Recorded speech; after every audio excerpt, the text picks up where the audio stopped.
مسلمانانو خزونه د مسلمانانو زنانو نه اسلام سو مطالبه کوي. اسلام د یو خوږ دین دی کنه، او هغه مطالبه چې کوم زنانو منلي هغه زنانه جنتیان دي بیا، او چې کله نه دي منلي نو رسول الله سلام به چې هغه جهنم ته بیا تللی. زنانو ته وایي څومره زمونږ دا بیان اورئ، مسلمانانو زنانو ځان د جهنم د اور نه بچ کړئ. اسلام چې تاسو ته کومې مطالبه بیانې، اسلام چې تاسو نه کومه مطالبه کوي هغه مطالبه خپل کوي، هغه مطالبه راواله او په هغه عمل کوي. اوله مطالبه دا ده چې د خپل زیبا او زینت اظهار، یعنی غیر خلکو ته، نور سړو ته، غیر محرم خلکو ته، هغه ته د خپل زیبا او زینت اظهار مکوئ، ځان ته مخېسته کوئ. د اسلام وی خاوند ته ځان خېسته کا، کور کې ځان خېسته کا، بهر ته چیزینو ځان بهر پردو نارینه او سړو ته ځان مخېسته کا. دا د اسلام یو مطالبه. دویمه مطالبه خپل اوازونه غیر سړو ته ما اوروي، یعنی پردو سړو ته خپل اوازونه ما اوروي، هغه ته سرخبري مکوئ. قرآن دا وی، اسلام دا وی. دا دویمه مطالبه ده.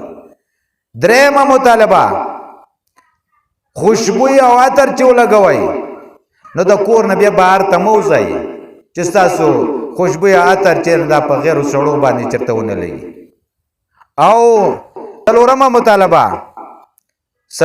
مطالبه دا ده چې خپل لهجه، خپل اواز دې کې خوږوالی مه راولئ. که څوک تاسو سره باري سړی خبرې کوي که نه، نو داسې د ناز خبرې ورته مه کوئ، جټې خبرې ورته کوه.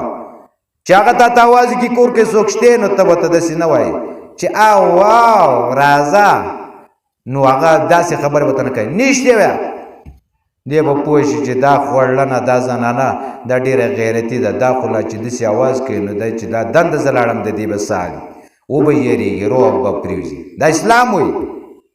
داسې به ورته نشته کور. او دا څلورمه مطالبه ده. پنځمه مطالبه چې پتلو کې به چې په لاره ځي که نه نو اخوا دېخوا به نه ګوري، نظرونه به ښکته ساتئ، خپلو لارو ته به ګورئ، ګیر چاپېر به نه سینکئ. یغضضن من ابصارهن، خپل قرآن هم وایي خپل نظرونه ښکته که، اوچت مه ګوره. او شپږم نمبر په داسې لار به نه ځي چې په کومه لار باندې تا ته ګڼ نارینه ناستي، خلک ناستي، په هغه لار اسلام وایي نه به ځي زنانه ته وایي. او زمونږ سهل دی.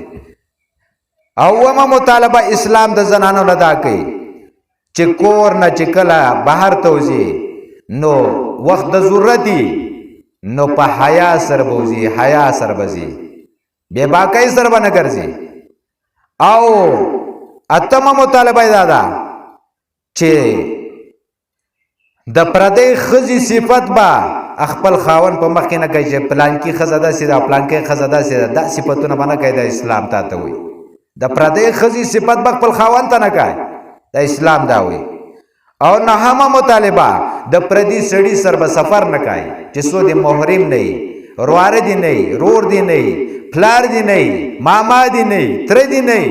د دې نه علاوه به د چا سره غیر محرم سړي سره یعنی سفر به نه کوي. اگر که هغه سفر د حج ولې نه حرام ته، دا به ورسره نه کوي. او لسم نمبر صفت د خپل ځان حفاظت به کوي، د زیناو نه به ځان ساتي. الله دې زمونږ زنانه دا کوم اسلام چې د دې زنانو نه دا لس مطالبې کوي، الله دې دا زمونږ په میندو او خویندو کې راولي.